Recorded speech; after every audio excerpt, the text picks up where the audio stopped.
Amazing. Even kijken, ik zal het begin.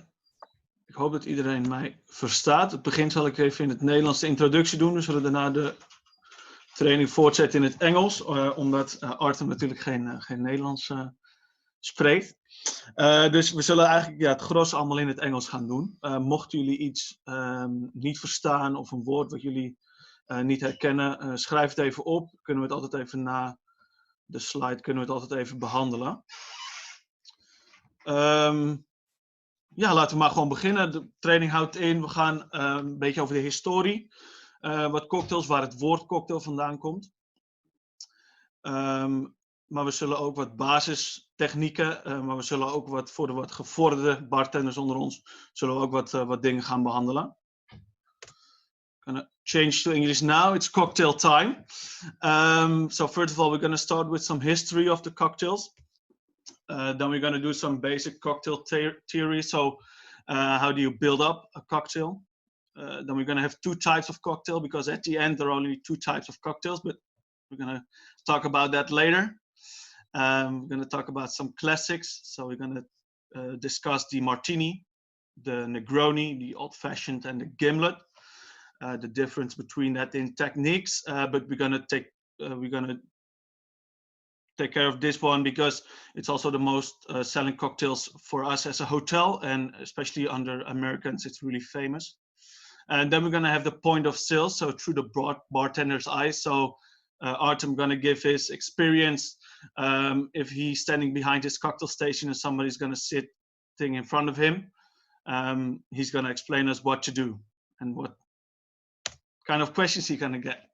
So let's see some history of the cocktails. To start off, the word cocktail, there are a lot of different stories going on of where the cocktail word is coming from.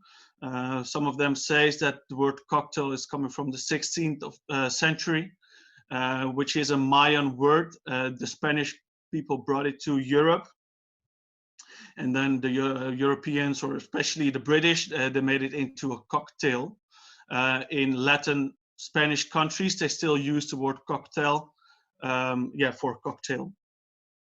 They also said that it's coming from cocktail. So in the 18th century, the British people said that a non-purebred horse, so a mix of all different kind of horses, they called it a cocktail, cocktailed. So they said it's also a good name for a mixed drink, and they mix it into cocktail. Of all the stories, the first paper written evidence that they used the word cocktail was on 1806. So the Columbian Repository, it's a New York newspaper. They write down the cocktail and they explain it as a stimulating liquor. Composed of any kinds of sugar, water, and bitters. It's funny because at the end you have a lot of cocktails who are built up still the same. If you see an old-fashioned, obviously it's made with whiskey. We add some sugar, bitters, and also some water to it. So not a lot has changed in the time. The cocktail trend became the end of the 18th century. I think around 1860, they started to mix in cocktails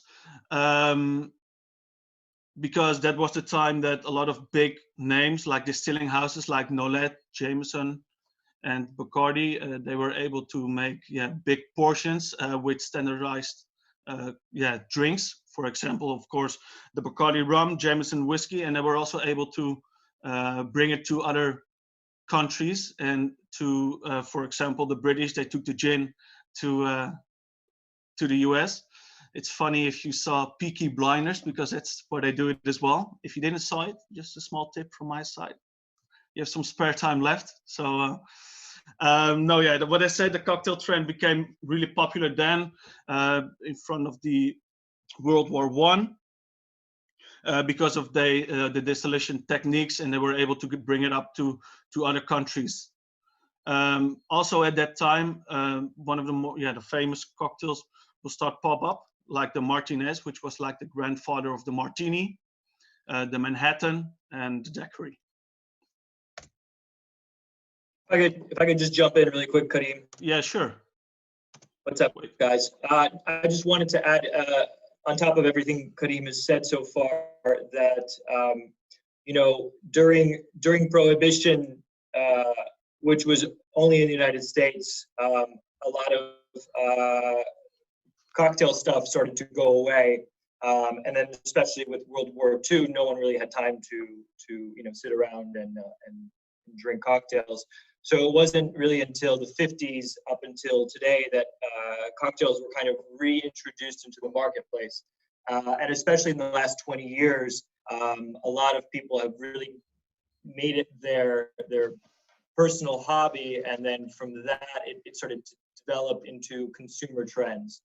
So if, to put it a different way, if you were just at a bar 25 years ago, no one was really drinking, you know, very interesting tequila-based old fashions. This is something relatively new, and it popped up in a couple cities around the world, like New York, San Francisco, London, Tokyo, and Paris. And then from there, it spread to the broader hospitality market. And so, you know, up until this lockdown, Amsterdam was in its own wave, picking up what's really just going on all around the world with drinking trends.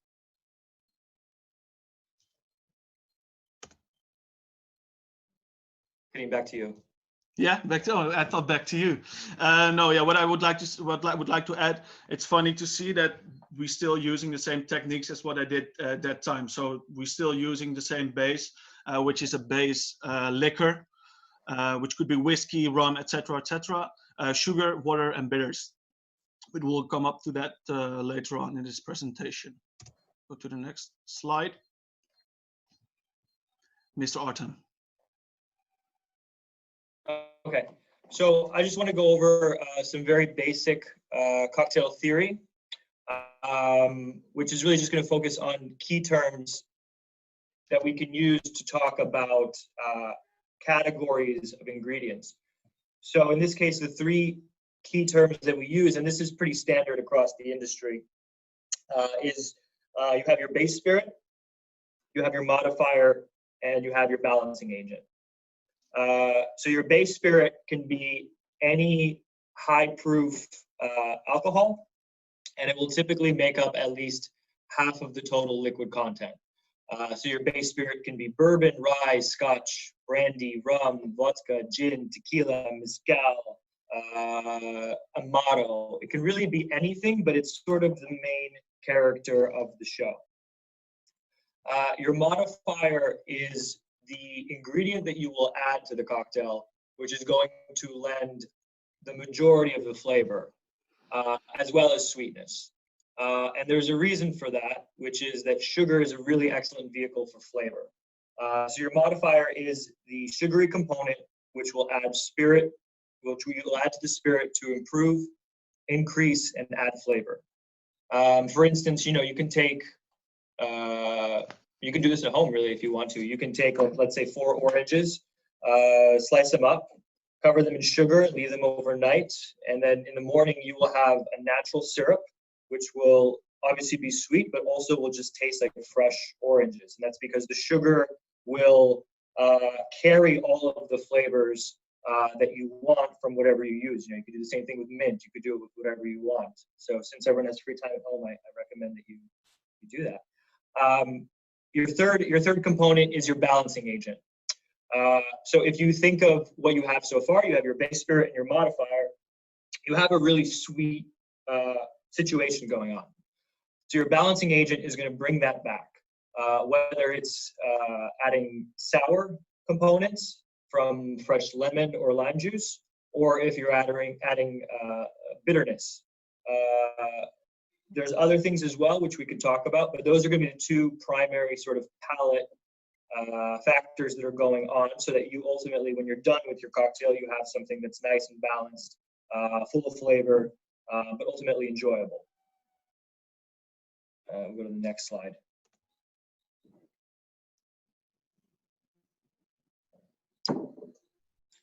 So there's only 2 kinds of cocktails, really. And one way to think about it is the famous, you know, James Bond quote when he orders a martini. He wants it shaken, not stirred. which is a bit funny because you don't really shake martinis, although some people still like to enjoy them that way, and that's absolutely fine. But there's really only two different kinds of cocktails. In 99% of cases, there's only two different kinds of cocktails: shaken and stirred. Why does it matter? The difference is obviously going to be your technique. In one case, you're putting all of your ingredients into a bartending tin, and then you're going to shake that. For stirred drinks, you have your mixing glass. You're putting all your ingredients in there, and you're going to stir that. So your difference is your technique. But how do you decide whether something needs to be shaken or stirred? That comes down to the ingredients that you use. So when you've already put together all your ingredients into either a tin or a stirring glass, what you're trying to do to finish your cocktail is a couple things. You're trying to dilute it, so you're adding water content to the cocktail, so it's not as strong, and so that when you ultimately enjoy it, it's easy to drink. You're also chilling it, and temperature is really important here because there's a relationship between flavor and temperature. As things get colder, the flavors become more muted. So part of the history of cocktails was actually sometimes people would throw things into a cocktail so that they wouldn't taste the alcohol, because there's a lot of bootlegging going on and there's a lot of poor distillation going on. So sometimes you'd want to get drunk, but you wouldn't actually want to taste whatever it is you were drinking, whether it was cheap whiskey or cheap gin. So you would mess around with it and make it better. So in this case, lowering the temperature of your ingredients can improve the overall relationship of those ingredients and the taste of them. But when it comes back to shaking versus stirred, you shake a cocktail because you're using fresh juice, whether you're using fresh lime, lemon, orange, grapefruit. Anytime you're using fresh juice, you want to shake it because what it does is it opens up the flavor of that juice and it mixes more consistently. So for instance, if you wanted to make a margarita, which is tequila, orange liqueur, and fresh lime juice, you could stir it, but it won't come out as good as if you were to shake it. And that's because you're going to get that consistent blending going on. So you've made your cocktail, you've either shaken it or stirred it. Now, of course, you have to serve it. And there's two different ways really to serve a cocktail. Up, as they say, or on the rocks. And up is, think of a martini glass. It comes in sort of in a stemmed glass. The liquid is in there. It can be in a coupe as well. And then you have, on the rocks. So you serve it in a tumbler with some ice inside. In this case, ice is also actually pretty important because what ice does, let's say you serve a Negroni, you can serve it up, but you can also serve it on the rocks. And the ice plays an important role in that it keeps the drink colder longer, and it also continues to add a little bit of water content to the cocktail as it melts. So oftentimes a really strong cocktail will be served with ice because it'll stay colder longer, meaning you won't taste the booze as directly, if you know what I mean. And then you also continue to get water content into the cocktail, which sort of makes it a bit softer and easier to drink over time. Yeah, I think that's that for those two. So there's one more element, which is the garnish, and that can be either a twist, it can be olives, it can be a slice of orange, it can be a sprig of mint or thyme, and those things add appearance, aroma, and in the case of twists, a little bit of the essential oils from the citrus will open up the citrusy elements of, let's say, a gin or even a whiskey as well.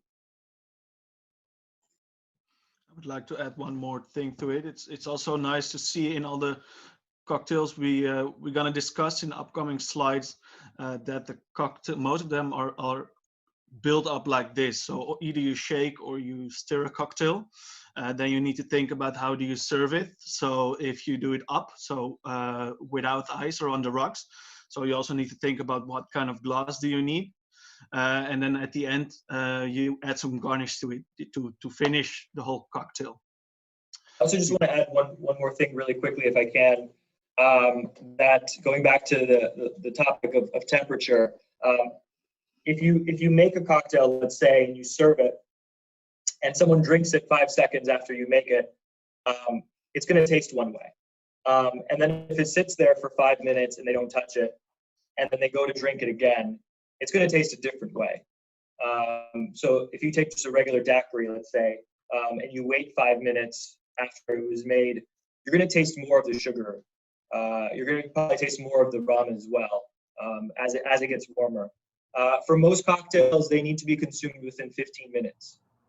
So if you see someone at the table who's been nursing their cocktail, especially if it was a shaken cocktail, for 20 minutes and they're halfway done, it's very likely that it won't be good anymore. And that's because the flavors just start to fall apart really after about 12, 15 minutes. So if you see that, I think it would be worth checking in on that guest to see if they like their cocktail at that point, because it's possible that it's not really good anymore. So, what I mean to say is, if it's already been sitting for that period of time, then they probably are not going to enjoy it anymore afterwards. So you might want to clear it, or you might want to see that, do they like it, etc. It's also a nice upselling point. Exactly. That they need to drink it within 15 minutes, and then they have to order the next one. Let's go to the classics. I've got the picture over here where you see a lot of classic combined. I think they're quite well known by a lot of us because we're selling it a lot. We don't have them on the menu because we have our own nice cocktail menu, but most of them we can make them just on the spot because we have the ingredients for it. This afternoon we're gonna take care of 4 classics. We're gonna do the martini, the Negroni, the old-fashioned, and the gimlet. Why this 4? Because the first 3 are all stirring cocktails, but we also would like to add a shaking cocktail to it. To start with the martini, a lot of people make the mistake whenever somebody is ordering a martini. Most of them are thinking about directly about the vermouth, so the Bianco or Rosso, which one you're drinking just on the rocks with either a slice of orange or lemon. We're not going to talk about this martini today. We're going to talk about the cocktail, which you see on this picture over here. Which is gin based or vodka based. Just a little bit of history about the martini. A lot of people say that the martini came up around 1860 under the name of Martinez. What I also said at the beginning during the history of the cocktail, Martinez was a place in the US. And they said they had the bar over there. They had the cocktail maker Jerry, who was making the Martinez cocktail for the people working in the mines. He exchanged his cocktail for a little bit of gold, so golden nugget at that time. But at that time, the martini was still more up to the sweet side, and was either drinking with Dutch Genever or with gin. Over time, they changed it only to gin and to vodka. So whenever somebody's ordering the martini cocktail, you always need to ask either they would like to have gin or they would like to have vodka in it. Then you have 3 different elements as well in a martini. So you have a dirty, a dry, or a wet martini. If you have a dirty martini, you add some of the olive juice to it, and you garnish it with olives or with a twist, come up to later. Then you have a dry martini, which is just the base spirit. So you only use either vodka or gin, but you don't add anything to it because the only liquor, which is high alcohol based, will dry out the mouth. So that's why they call it a dry martini.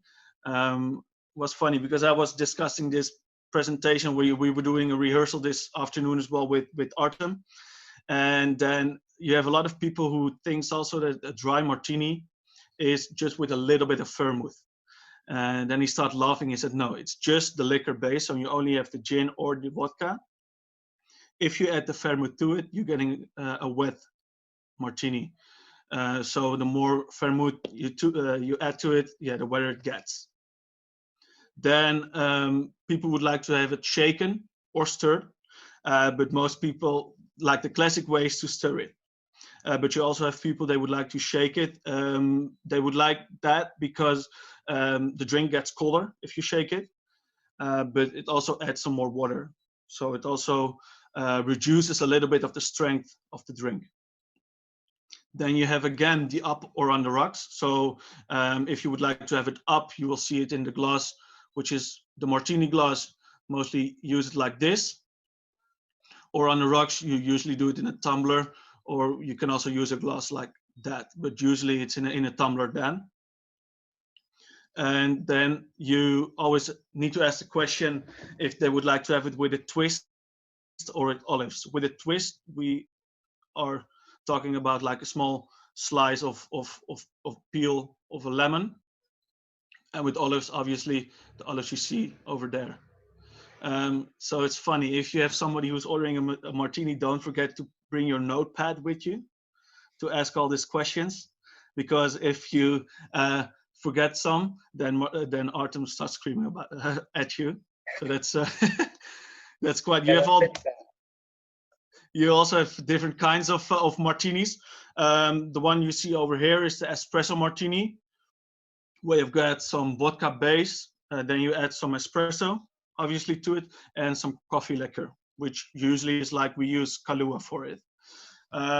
It's funny because martini, usually you stir it, but the espresso martini and also the pornstar martini, but speaking about the espresso martini now, it's differently because you don't really add any fruit juices or lemon or lime to it. But still you need to shake it, because whenever you shake an espresso martini, it will opens up really nice, and it also gets you the nice foam layer on top. Yeah, you garnish it at the end with some coffee beans. Same for the pornstar martini. This one you shake as well, but then of course you add passion fruit juice to it, so you have to. It's also vodka based. Sometimes you see vanilla vodka for it, but you also add some lime and some egg white to it. Why you add some egg white? Because then you get also the nice foam layers, what you see with the espresso martini, just on top of the drink.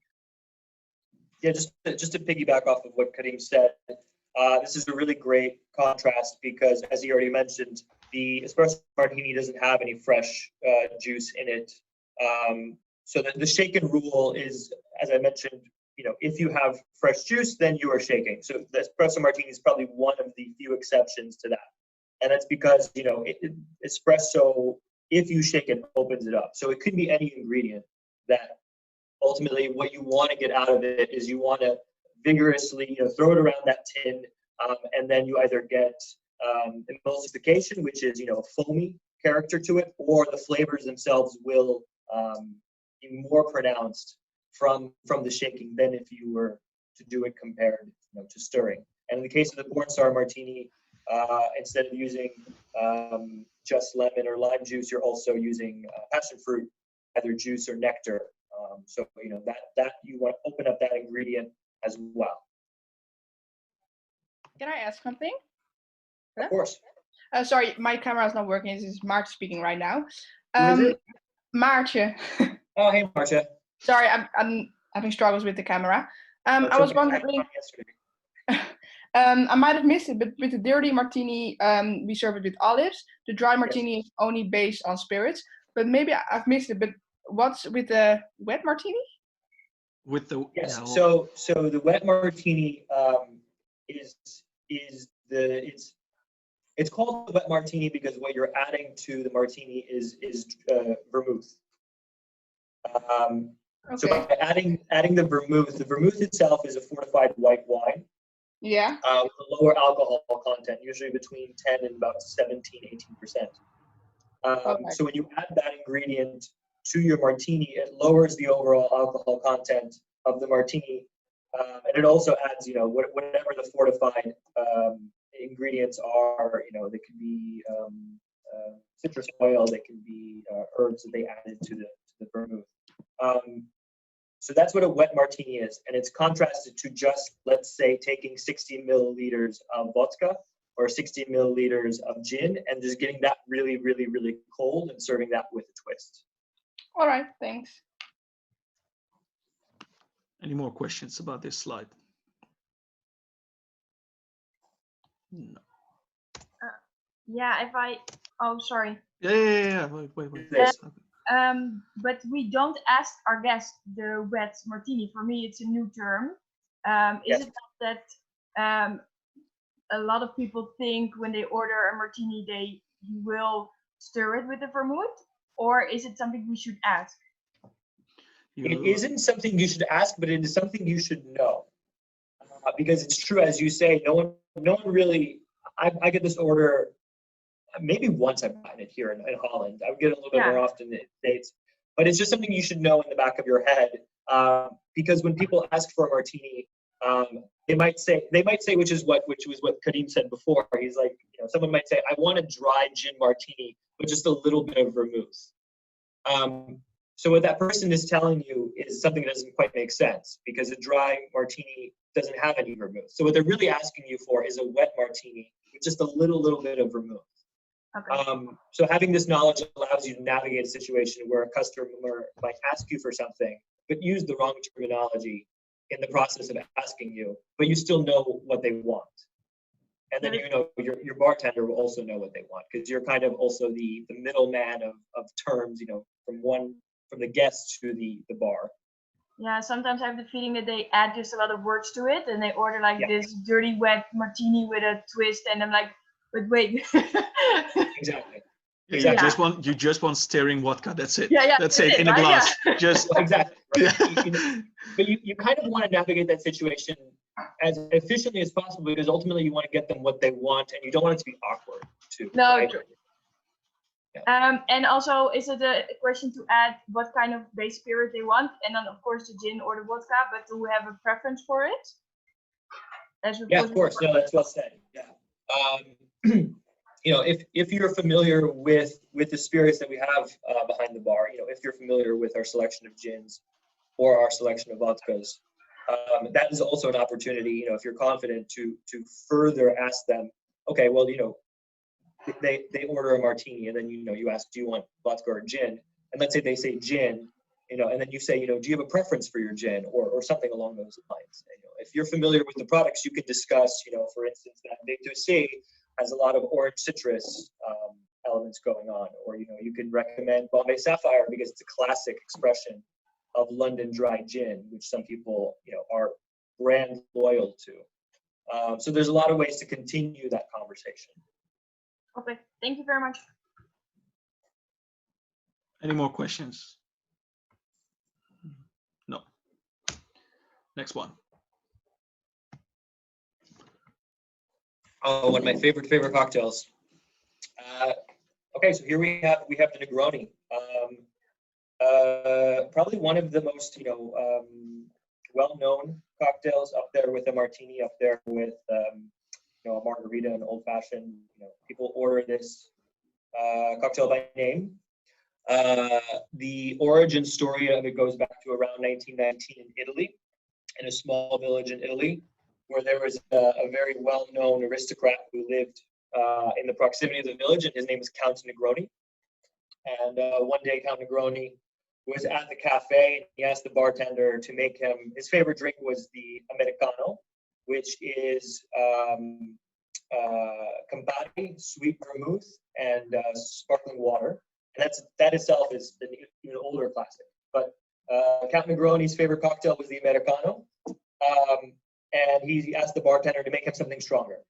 So the bartender substituted the sparkling water for gin, and served it with either a slice of orange or a twist of orange.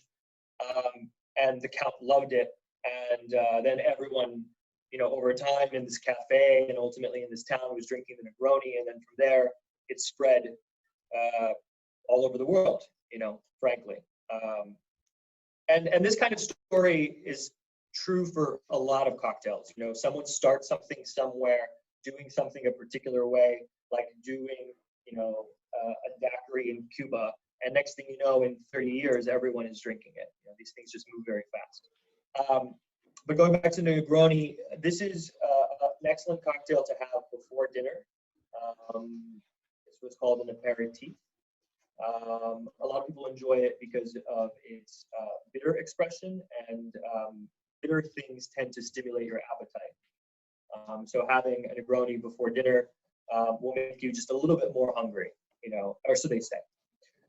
It's made up of equal parts gin, which is your base spirit, sweet vermouth, which is your modifier, and Campari, which is your balancing agent.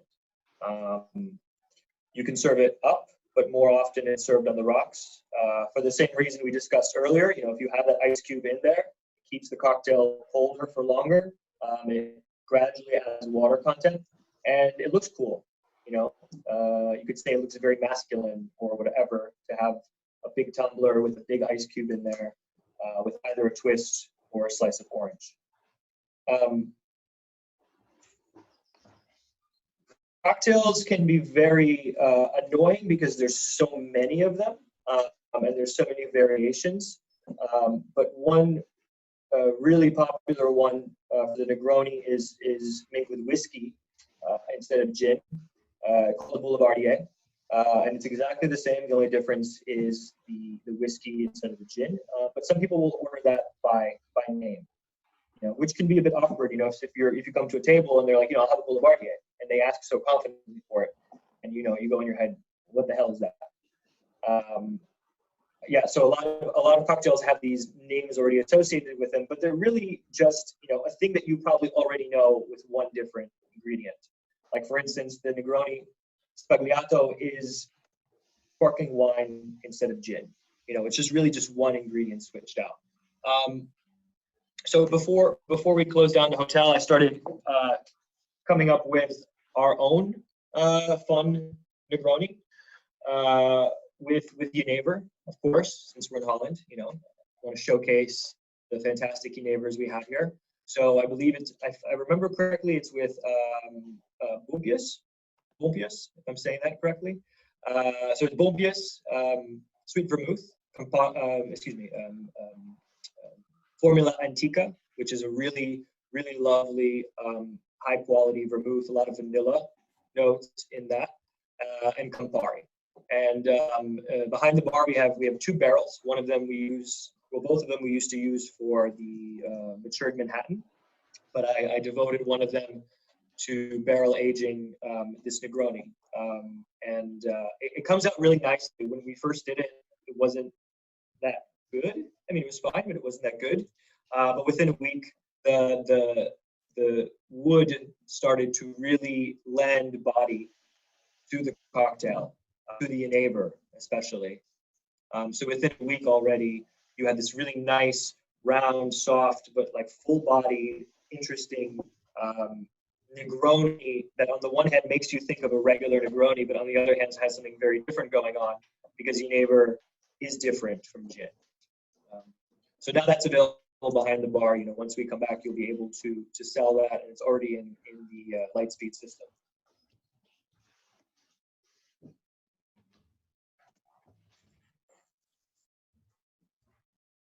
Okay, the old-fashioned, another very well-known classic cocktail. Some people claim that it's the oldest cocktail. There's this really geeky bartender's debate between the old-fashioned and the Sazerac, which I'm definitely not going to get into because it's really geeky and boring. But the old-fashioned has been around for a long time. Going back to that shot earlier that Karim was talking about in 1806 or whatever, there was that printout of, what is a cocktail? It's stimulating liquor with water, sugar, and bitters. That's really what the old-fashioned is. It's 50 milliliters or so of a spirit. Most often it's whiskey, with some sugar added to it, some ice and water, and bitters. This became all of a sudden a very popular cocktail to have, even though it's been around for a long time. It all of a sudden became popular again. I think at least in part from the show Mad Men, which was really, really popular in the States. I don't know if you guys had it here, but a lot of people were watching Mad Men all over the world. It was this show about an advertising agency in the 1950s. And in this one episode, they like spend 10 minutes talking about this cocktail. So basically, afterwards, people would start coming in and be like, I want an old-fashioned like from Mad Men. But that goes to show you that, you know, a trend in pop culture can carry over into drinks. And the next thing you know, someone's coming to your hotel, your bar, wherever, and they're asking you about a thing because they heard about it somewhere. Getting more into the ingredients of an old-fashioned. Since it's such an old cocktail, people have been doing it in different ways. One way to do it is with a solid square sugar cube. But that isn't how we do it in the hotel. We use sugar syrup instead. And the reason for that is actually has to do with science. Sugar can dilute quite quickly in water, but if there is a liquid solution with a high alcohol content, then sugar will dilute very, very slowly. So if you take a solid sugar cube and you put it into 60 milliliters of whiskey, it will actually take a long time for that sugar to evenly dilute in that liquid. So what we do is we kind of cheat the process. We make the sugar syrup because that's already an equal dilution of water and sugar, and then we add that to our spirit. Why is that important? It's important because if you're, let's say, drinking a cocktail, you want it to be as consistent as possible from when you first start drinking it to the end. So if you use a solid sugar cube, by the time you get to the bottom of that cocktail, that's where all of that granular sugar left over is, and your last sip will just be very, very sweet. So up until that point, you would have had like a really boozy cocktail, and then in the last sip, you have all of a sudden all of the sugar. So that's quite inconsistent. So using sugar syrup allows us to have a consistent drink from essentially the first sip to the last. Angostura bitters are the other really important component to this cocktail. Angostura bitters are the salt and pepper of cocktails.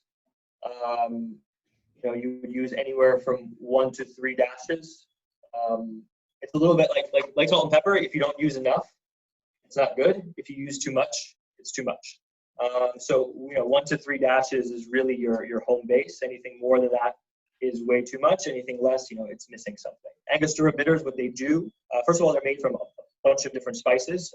It's a high alcohol solution. What they add is aromatics. They add cinnamon notes. They play really nicely with any kind of spirit that's been barrel aged. So you can add a dash of Angostura to rum, to whiskey, bourbon, Scotch, rye, to cognac as well. And what it'll do is it'll create more complexity without really lending a lot of flavor. It'll lend complexity. So variants of the old-fashioned as we're moving down. The Oaxacan old-fashioned, which I get once in a while as an order, it was created in this bar. It's similar to the Negroni story. It was created in this bar in New York City about like 15 years ago called Deaf & Co. And then people heard about it, people talked about it, and now, in Holland, you might get an order for an Oaxacan old-fashioned. But it's really just this. It's just tequila, which has been barrel-aged, with mezcal, which is a smoky version of tequila, with sugar and mole bitters instead of Angostura bitters. Mole is a sort of a spiced chocolate sauce that you find in Mexican cuisine. And so it's really in its format exactly like an old-fashioned. You're just swapping out the ingredients for other things. Good. Any questions about the old-fashioned? Don't. think so. All right, let's move on to the gimlet. Okay. So here we have a gimlet. We chose the gimlet because it's different from the last three cocktails in that it's a shaken cocktail. You know, going back to our discussion between stirred versus shaken cocktails, the first three being stirred and this one being shaken. This is a super simple little cocktail. First appeared, I suppose, in 1953 in a detective novel by Raymond Carver. It's basic but elegant. Your base spirit is going to be either gin or vodka, you know, similar to, let's say, a martini as well, right? You're going to have some simple syrup and you're going to have lime juice. That's it, you know, and you're going to shake that. If someone is, you know, someone's at a table or at the bar or wherever and they ask for a gimlet, you know, you can show off and ask them what their preference is. You know, would you prefer gin or vodka? They'll be super impressed because they might not even know that you can have it with one or the other. Or on the other hand, they'll be very happy that you asked them because they do have a preference. The gimlet is an example of a sour cocktail, but it isn't a sour. That's a little bit confusing, so I want to kind of break that down. In our terminology, sometimes we talk about shaken cocktails as sour cocktails because they use fresh lemon or lime juice and they taste sour. But we're not talking about a whiskey sour or a gin sour, which is its own specific kind of cocktail, which uses egg whites. So someone, let's say, might come to the bar and order a gin sour or a whiskey sour. What they're saying at that moment is they want you to make them a cocktail with egg whites, which is a classic style of cocktail. But that's different from when we talk about shaken drinks, the terminology that we use because they taste sour. So it's just a distinction to sort of be familiar with. Moving on to the variants, a South Side cocktail named after the South Side neighborhood in Chicago. Is made of gin simple syrup, and the other factor is that you muddle mint in there. It's a lovely spring and summer cocktail. And then a variant on the south side is an east side, which has all of the above, including the muddled mint, but also muddled cucumber. And I think on the additions to the cocktail menu, we'll have our own version of an east side with some celery and muddled cucumber. But you can see already how a super simple cocktail like the gimlet, which has 3 ingredients, and then you add another one to it, all of a sudden becomes a new cocktail, or all of a sudden it has more going on to it. It's really that simple. You know, as long as you're working with the right fun ingredients to go from a basic formula to all of a sudden kind of adding these other elements to it to make it more interesting, more flavorful, more balanced, etc. Let's see, we go to the point of sales and the guest experience. I thought it was a really important slide for myself because if you see the first questions, I don't know what to drink. It's a question you hear like 10 times a day, and especially for Artem, who's behind the cocktail station. Yeah, here's a lot. I don't know what to drink because I see all the bottles in the back of him. And that's then our opportunity to make sure they get their perfect drink because they usually know what they would like to drink. So whenever, you've got the question, I don't know what to drink, bam, there he is. Or there he was. What a nice touch. What a nice touch. This was my favorite moment of this whole No. Yeah, just let us know. Yeah, what kind of steps do you make? Idea, by the way, not mine. Yeah, I mean, I think anyone who's worked in the brasserie, but is also in Winkels as well. You know, people look at the cocktail menu, and sometimes they're just looking at it, and they don't really know what they want, or maybe they tell you what they want, but you can hear in their voice that they're not confident. This happens to me all the time at the bar. I see someone looking at our cocktail menu, and they end up getting a gin tonic. And I'm like, why? Because I mean, there's nothing wrong with the gin tonic, but I try to ask myself, you know, what's the reason that someone spent all that time looking at the menu and ultimately they decided to get something that they're familiar with?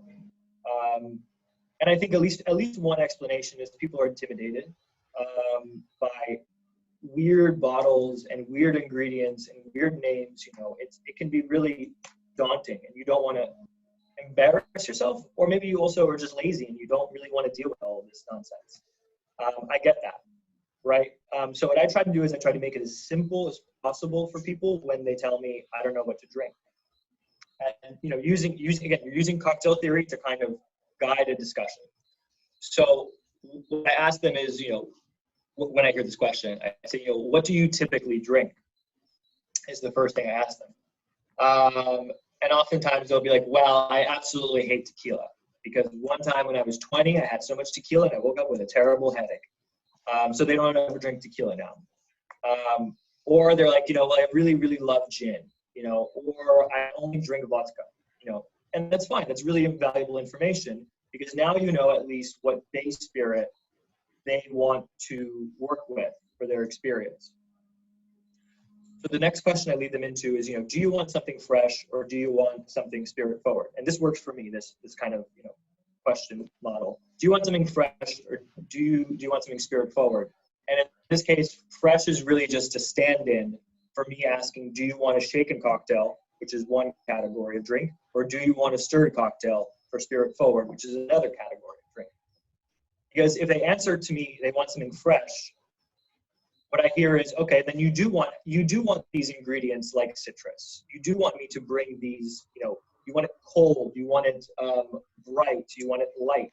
You know, that's kind of the direction that your mood is going in. But if you say you want something spirit forward or strong, is another way to talk about it, then what you want to do is you want to taste the booze. You know, you want a Negroni where the flavors are a bit more muscular, or an old fashioned, or a Manhattan. You know, and so then, you know, once you already know what their base spirit is, and once you know what style of drink they want, then you can, using your knowledge, recommend them something that fits that format. And then also from our menu as well, if you're familiar with it, you can guide them to something which is approximate to the thing that they've already asked for. And I find that there's a lot of, you know, a high success rate with this kind of question answer format. And it happens really fast too. You can figure out what they want, you know, in less than 30 seconds, which saves you, you know, that's boring. You're saving yourself time.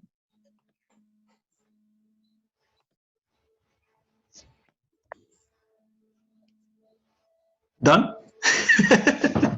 No, I think that's really interesting to know what kind of questions you need to ask, because some people are coming to the hotel, to the bar, to the restaurant for an experience. So I think this will guide them in their experience to drink what they would like to drink, and also remembers them to home, because usually you got a question, at home I drink this or this, but we can help them to be a little bit there, but just to add to the experience at the bar.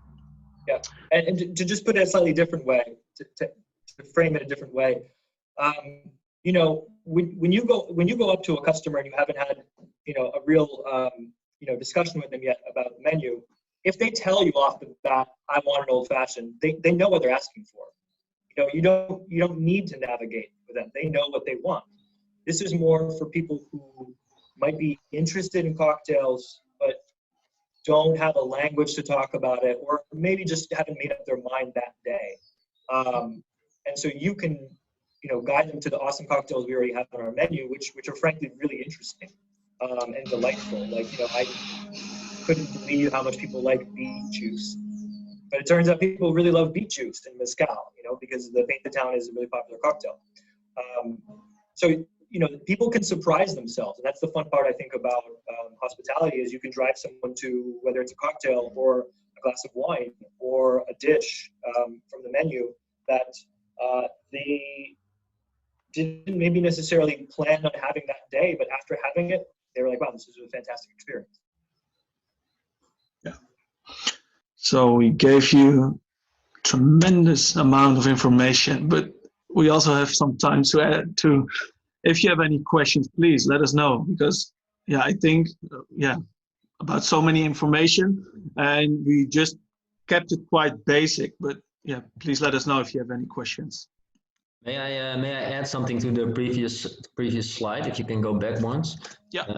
Because some of you might find it difficult to, hey, there's Artem again. Hey, That's not difficult. might find it difficult to ask these questions anyhow, because you might not have the cocktail knowledge that Artem has. So asking for a base spirit and if it's fresh or spirit forwarded and so on might be difficult to ask because you don't know what the end sort of product will be. But don't be afraid, because you don't have to come up with the specific cocktail that the guest is looking for. This information also helps the bartender creating the cocktail. So if you ask, okay, what do you typically drink, or what's your favorite base spirit or spirit in general? Do you want it fresh, spirit forward, etc., etc.? You don't have to come up with a cocktail, but that is information that you can tell Artem or any other bartender, so he knows what to make. Or sometimes the guest says, "Oh, let the bartender make something, bartender's choice or whatever, or bartender's choice with gin," and then you can still ask these questions and then come up to Artem and ask for an idea for a cocktail, which saves 20 trips to the back, and just gives a very much more professional feel to the guest. Yep, absolutely. Yeah. That was it. Anything to add or more questions from your side? Can I ask something? Yeah. Yeah. Who's talking? Oh, me, Karim. Okay. Hi, Karim. Hello. I think I missed it, but you explained the difference between a sour cocktail and a sour cocktail like a gimlet. What was the difference between those again? Yeah, so this is a little bit confusing because we're using the same word to talk about two different things. Mm-hmm. So if you look at the slide we have, there's sour, but it's in quotation marks, right? Yeah. What that is a specific drink. Oftentimes it's called like a whiskey sour, or it's called a gin sour. You know, it's part of the name. And what's important about knowing about, like, someone will ask for that. Let's say, I would like a whiskey sour. But what you need to know is that they're also asking for egg whites in their cocktail. That's really the most important detail of a sour.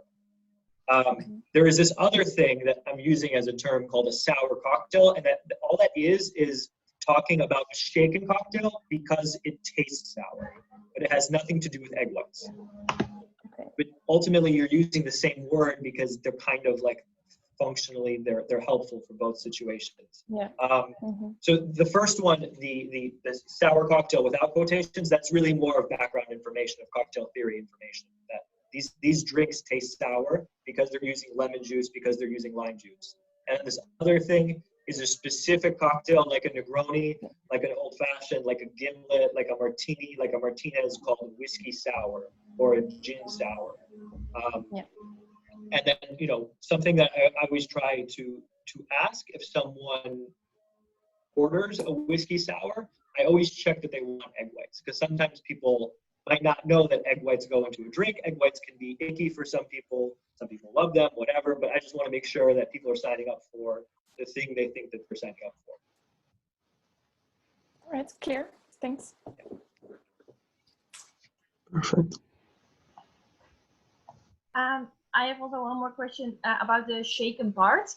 Last week I also made my own whiskey sour at home, and then they have talked about dry shake and the shaking with ice cubes. Is there a way to do it best? First, like with ice cubes, or first without, or what is the theory about it? Yeah. Okay. So I'm just going to kind of explain what you're talking about for everybody else. When you make a whiskey sour with the egg whites, you have to shake it twice. Some people care about the order, but it really doesn't matter. So what you do is you have to shake it with ice one time. So whatever. So like I have my bar stuff, put all my ingredients in with ice, and then I shake them with ice, right? Then what you do is you strain it so that there's no ice, and you put it back into your tins, and then you shake it again, but this time with no ice. So the first one with ice is called a wet shake, and the second one without ice is called a dry shake. And the reason you have to shake twice is because egg whites do this wonderful thing where if you really, really, really shake them aggressively, they give you a foam. And that's one of the most desirable, excuse me, parts of the cocktail is the foam that you get from the egg white. It's called emulsification. Doing the two shakes gets you that product, that end result. I don't personally believe that it matters whether you do ice first or you do dry first. I typically do ice first and then dry afterwards. But what I do find is really important is the way that you shake. So typically when you shake a cocktail, I do this as well, you're shaking back and forth, right? But with egg whites, I shake in a spiral. And I find that what that does is that saves you a lot of time because the emulsification happens faster and you don't need to go crazy and like shake for like a lunatic for 30, 40 seconds. I find that the spiral technique what it does is it sort of mimics the centrifuge, and so what you get is this tumbling in the tin that gets you that result faster, easier, typically better as well. So the dry shake is actually only needed when you do the egg white. So when you do the gimlet, you only have to do ice shake with ice, and the dry shake is only when you use egg whites. Yeah, the dry shake is really only for egg whites, and that's to open up the egg white so that you get the foam. I also sometimes will do a dry shake with an espresso martini because it's the same idea. You do a second shake with espresso martini because you're trying to get more of that foam, and that's really important for appearance and texture. Okay, clear. Thank you very much. Thank you. I